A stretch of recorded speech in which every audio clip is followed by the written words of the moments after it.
Buenos días para todos. Hoy vamos a abordar algunos aspectos muy generales de los tumores hepáticos.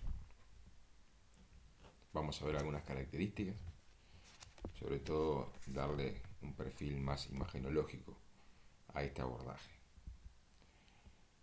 En forma genérica lo podemos clasificar en dos grandes grupos: los tumores benignos y los tumores malignos. A su vez, los tumores benignos pueden ser sólidos y quísticos de acuerdo a la composición. Los sólidos se van a dividir en tres tipos: el hemangioma, que es el tumor benigno sólido más frecuente, la hiperplasia nodular focal y el adenoma. En cambio, los quísticos van a corresponder a quistes simples, al quiste hidático y a los abscesos hepáticos. En cambio, los malignos los podemos clasificar en primarios y secundarios. Los primarios, a su vez, se van a dividir básicamente en dos grandes grupos: el colangiocarcinoma y el tumor hepático primitivo más frecuente, que es el carcinoma hepatocelular. En cambio, los secundarios son la metástasis hepática. Estos son los tumores quísticos más frecuentes que se observan a nivel hepático. Algunas características del quiste simple y de la poliquistosis hepática. La gran mayoría de los casos son asintomáticos, son pacientes que muchas veces nos derivan por un hallazgo imagenológico. Inclusive son denominados incidentalomas hepáticos, que son aquellas lesiones que se encuentran en un estudio imagenológico que no se estaba buscando, que se había solicitado por otra causa, la imagenología, y se le encuentra una tumoración. A eso se le denomina incidentaloma. Y estos quistes es muy frecuente que se presenten. En general tienen características que son de paredes finas, regulares, con contenido homogéneo, como se ve en la figura inferior izquierda.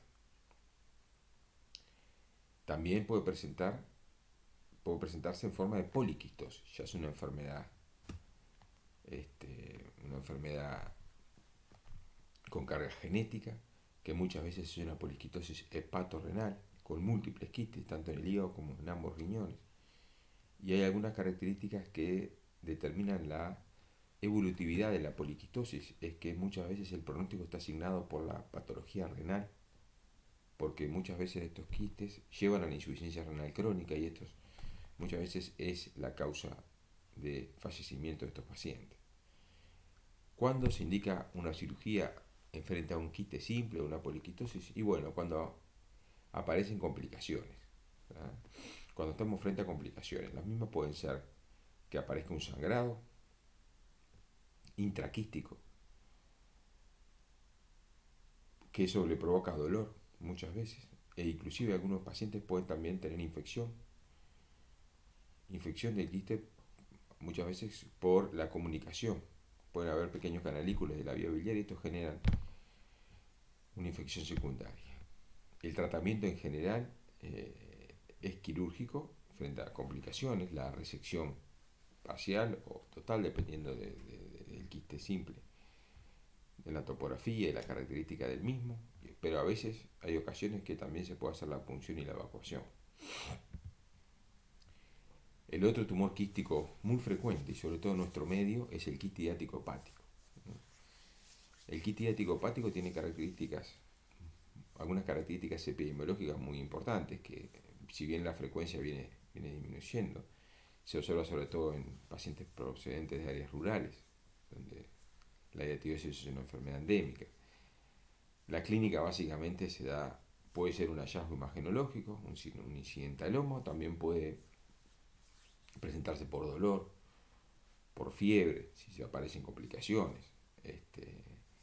También es importante que el diagnóstico tiene que recorrer esos pilares que están mencionados aquí: el pilar clínico, epidemiológico, el pilar inmunológico, el test de ELISA para detectar la enfermedad hidática, la imagenología, que es muy importante, tanto la ecografía como la resonancia, para ver bien las características del quiste hidático. Ven ustedes aquí que, a diferencia del quiste simple, estas paredes son paredes engrosadas. paredes gruesas, con calcificaciones, que se ven estos puntos blancos en la pared del quiste, son calcificaciones con un contenido claramente inhomogéneo. Y ustedes observen la correlación anatomopatológica de esta foto inferior con el de arriba, el mismo quiste acá en este caso estaba resecado, y ven ustedes las paredes, cómo estaban las paredes gruesas, con el contenido muchísimas vesículas hijas. Son estas bolsitas que se ven en el interior del quiste, son las vesículas hijas que tienen muchos quistes en su interior, y esto hace que una vesícula hija que se rompa o se siembre en el peritoneo sea una catástrofe. Por eso hay algunas especificaciones de la técnica quirúrgica que es muy importante preservar para evitar complicaciones. En general, si no está complicado, el tratamiento se inicia con un tratamiento médico en base a un antiparasitario que es el albendazol, y luego de eso se va a la cirugía de coordinación, que hay diferentes opciones quirúrgicas para el tratamiento del quiste hidático hepático, la resección parcial, de acuerdo a la topografía, o la resección total si es accesible y no corre riesgo de complicaciones mayores.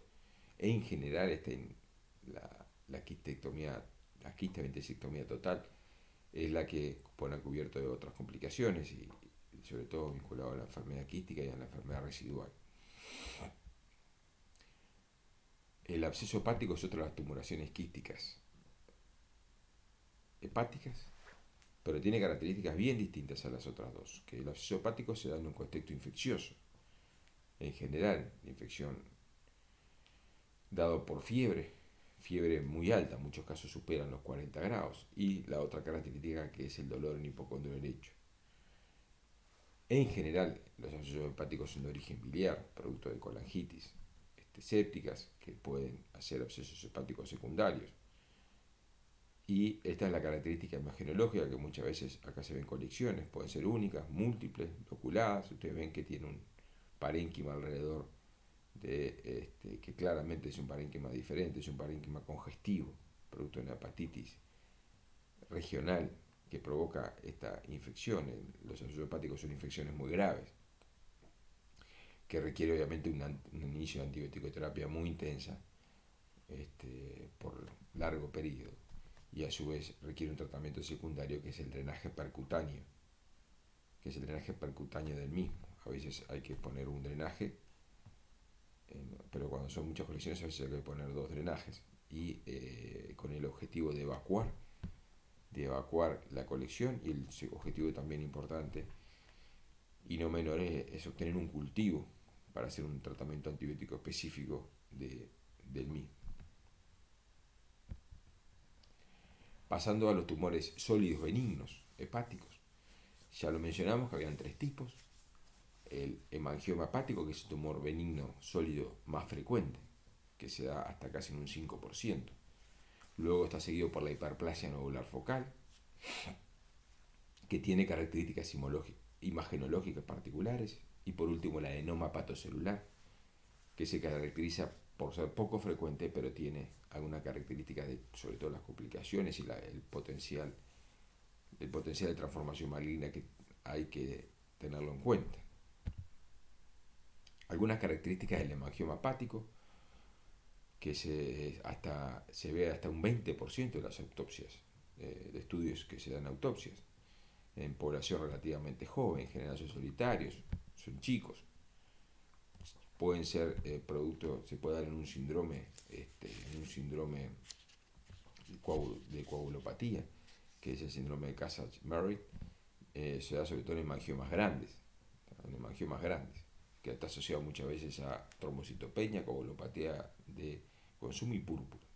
Pero tiene una característica, son hemangiomas grandes con estas características, pero puede ser una forma de presentación. En general, la ecografía muestra con una lesión hipericogénica, homogénea, y la característica del hemangioma hepático en la resonancia, que es muy importante, es la hipointensidad en el T1 y la hiperintensidad en T2, con un realce progresivo debido a la característica de la vascularización desde la periferia al centro.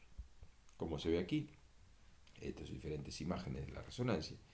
Aquí se ve en T1 una lesión hipovascular, que luego en T2 empieza a, como se ve en la figura superior derecha, a crecer el contraste de la periferia.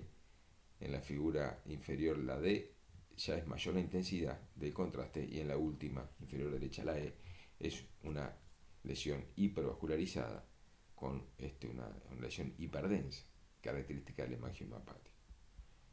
En general, el tratamiento se reserva para las complicaciones, y en este caso vinculado sobre todo al sangrado, al crecimiento excesivo, inclusive a veces puede ser hasta que se rompa cuando es periférico, que se rompa la superficie hepática. Es poco frecuente, pero puede pasar, y en esos casos muchas veces está indicada la resección, y en algunos pacientes con riesgos muy elevados está descrito y se puede realizar la embolización percutánea para generar la necrosis del mismo. Yendo al segundo tumor hepático sólido, que es la hiperplasia nodular focal, es menos frecuente, hasta en un 3% de autopsias. Generalmente se da en el sexo femenino, en pacientes jóvenes, son únicos y chicos. En general, la etiopatogenia se debe a una respuesta celular proliferativa frente a una malformación arterial, una alteración de la arteria, una arteria aberrante.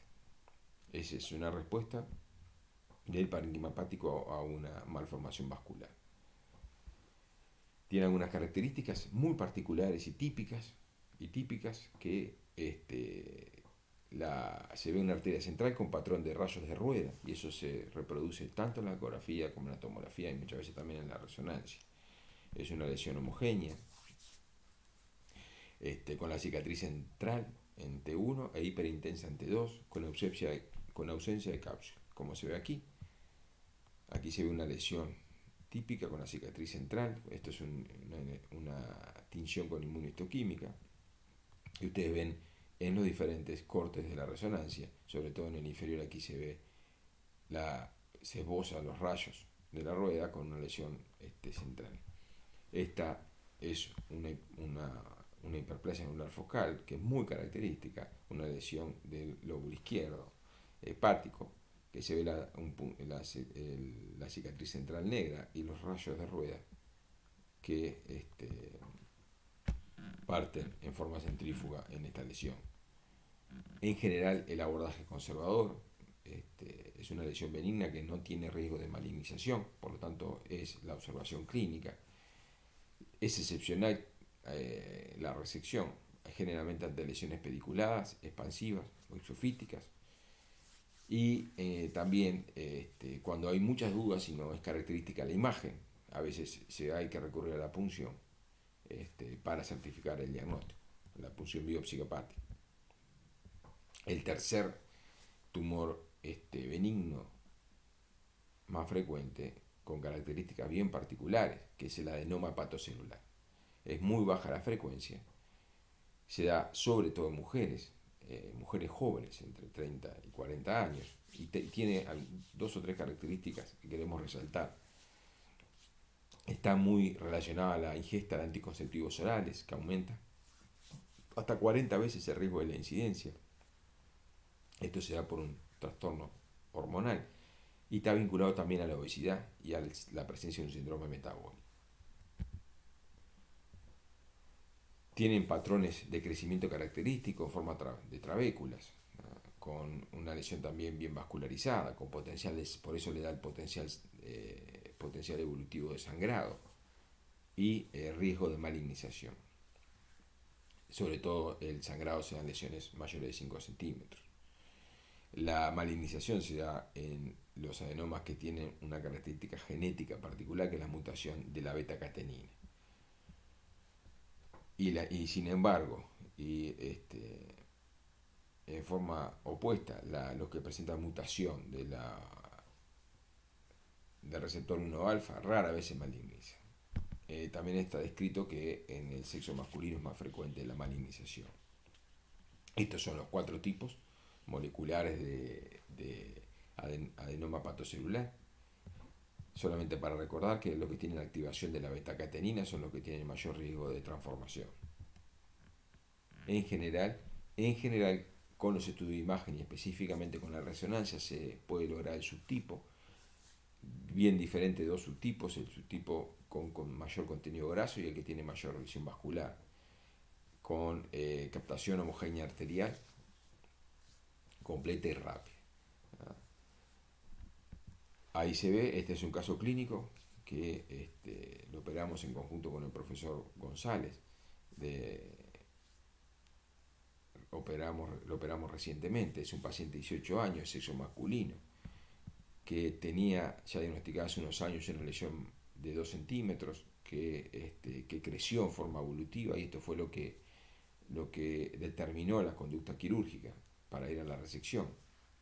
Es como se ven acá, una lesión hipointensa en T1 en la resonancia superior y una lesión hiperintensa producto de esa vascularización importante que presentan, le da la característica de una lesión hiperintensa. Y el crecimiento evolutivo determina muchas veces en pacientes jóvenes que requiere una resección quirúrgica de esta lesión. En general el tratamiento es la observación, pero hay casos que hay que ir a la resección, sobre todo en sangrado, en pacientes de tamaño mayor a 5 centímetros, con un crecimiento evolutivo. Una de las opciones para determinar el subtipo es la biopsia, porque muchas veces no se puede diferenciar. Y las dos características que hay que tenerlas en cuenta es el cambio del estilo de vida, sobre todo en las mujeres y en los pacientes obesos, y el abandono de los anticonceptivos. Es el tratamiento que está indicado para evitar la evolutividad y la transformación maligna. Ahora vamos a pasar a la parte final, que es los tumores hepáticos malignos, que son dos tipos. La primero, las metástasis hepáticas, y luego vamos a ver el carcinoma hepatocelular. La metástasis hepática tenemos que decir algunas características importantes. Hoy por hoy, cualquier paciente que presente metástasis hepática, y sobre todo hay que hacer la precisión de las metástasis colorectales, se ha visto que ha cambiado sustancialmente la sobrevida a 5 años y prácticamente se iguala a un paciente que no presente metástasis hepáticas debido a la clara mejora en lo que es el diagnóstico, en lo que es el abordaje del tratamiento médico, el tratamiento oncológico, de quimioterapia, inmunosupresores, tratamiento oncoespecífico y también la cirugía ha cambiado muchísimo en lo que tiene que ver con la resección de las metástasis hepáticas de origen colorectal, para que ha impactado claramente todos estos tratamientos en la sobrevida. Las metástasis no colorectales también hay algunas que queremos destacar, sobre todo los tumores neuroendocrinos que tienen tratamiento específico y tienen una muy buena respuesta sobre todo al tratamiento oncoespecífico. Y esto hay que tenerlo en cuenta porque también impacta en la sobrevida. La característica imagenológica de la metástasis hepática es una lesión hipovascular con un realce periférico.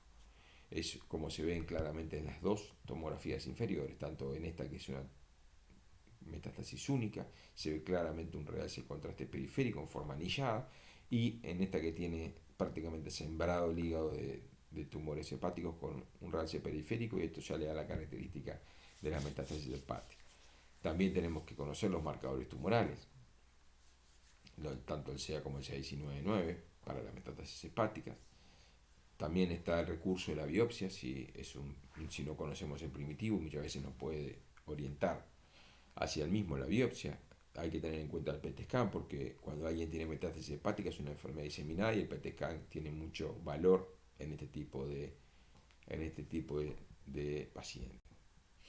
Y ya en la parte final, en los tumores primitivos, el carcinoma hepatocelular, fundamentalmente y en gran porcentaje, cerca del 85%, se da en pacientes con cirrosis hepática, producto de hepatitis C, de la hepatitis B y del alcoholismo, muy frecuente en nuestro medio.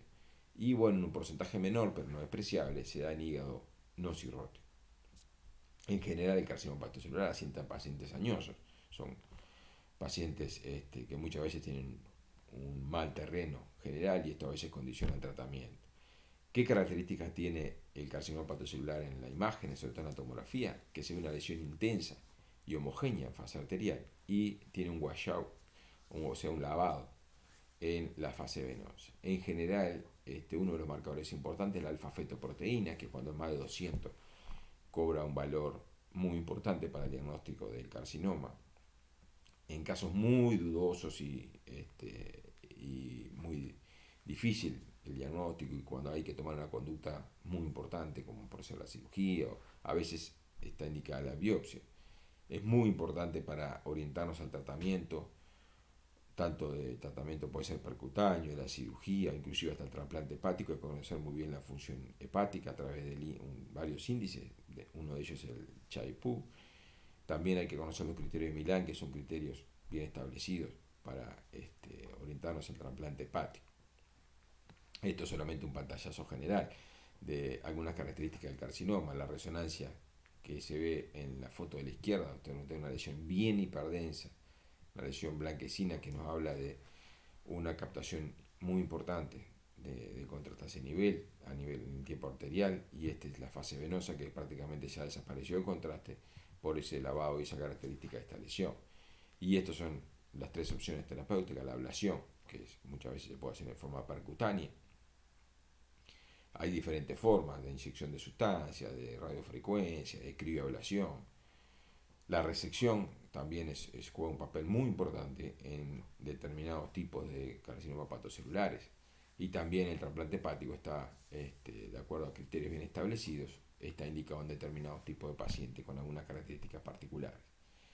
Así que bueno, con esta presentación quería darle un pantallazo general y global de las tumoraciones hepáticas y con sus diferentes características. Así que muchas gracias por vuestra atención.